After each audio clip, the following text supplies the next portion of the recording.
Right guys, Mark Crossfield here. In my hands I've got the Masters yardage book, which I bought over in Augusta. I'm back now and enjoy watching it on the telly with you all. But I've got more slope readings coming at you from the back nine. So I've taken some slope readings with my Bushnell V2 slope to give you guys more of an idea of the size of some of the slopes at Augusta National. Let's get stuck in.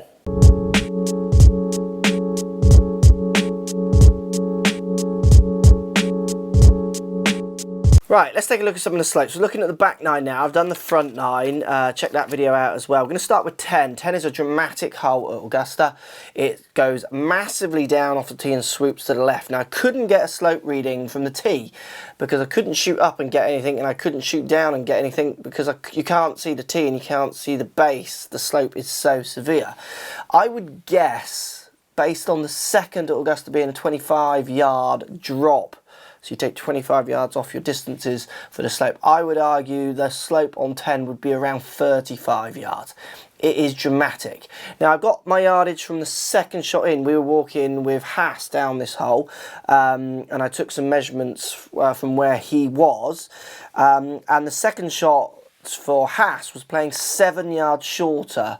So it's all the tee shot that you're going to run it down and get the big slope. The second shot is still down the slope, obviously subject to how far down you came. But from where his tee shot ended up, he had 7 yards to take off his yardage hitting into that 10th green. So again, it's a 495 yard par 4. So on the card, it's going to sound massive, but you're going to be taking off nearly 45 yards off that, maybe 50 yards around for slope, because it's dramatic down and sweeping round. Now, the 11th tee shot, it was playing nothing on the slope. I think it was 3 yards I got the tee shot on the slope because there's a massive dip, so it looks like it's downhill, but it's actually not much downhill from the tee shot, subject to how far you went.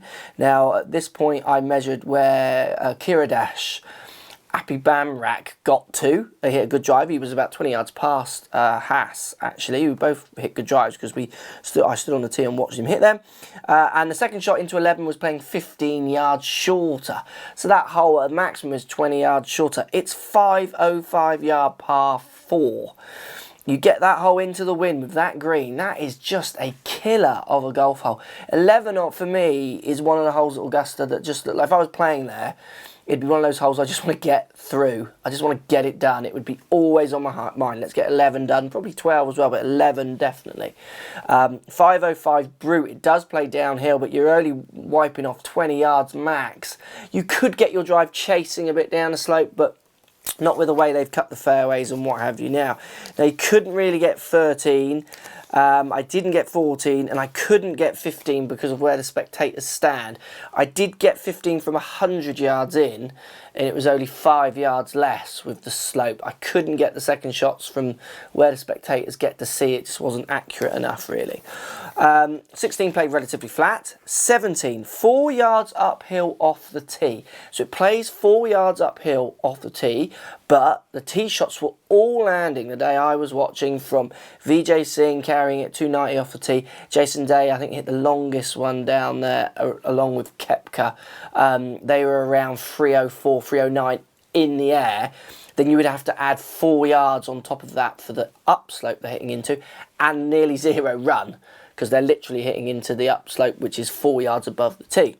And then the second shot from where they were playing, I wasn't getting any slope reading on that at all, which was interesting because they were getting up the hill. But if you imagine if it was into the wind, you're a bit further back, you would have to work that in. And then the big one, I think this is the one everyone thinks about at Augusta, and it's an amazing finishing hole, the 18th. It does just keep going up and up and up and up. So it's 4 yards uphill from the tee. So the first bunker on the left from the back tee is 298 yards, and then you have to put 4 yards on for the slope, so definitely right in their driving area, unless they try to lay up a bit. The second shot is 14 yards uphill from around that bunker area. I got Brandon Grace's drive position, I think I shot from. Now, I was quite a long way off the fairway, so it might be slightly different from the fairway to different parts, but it didn't feel like it was going to be. 18 as well, hitting into that green. It's another green where you're going to have no idea how close your second shot is until you get up there.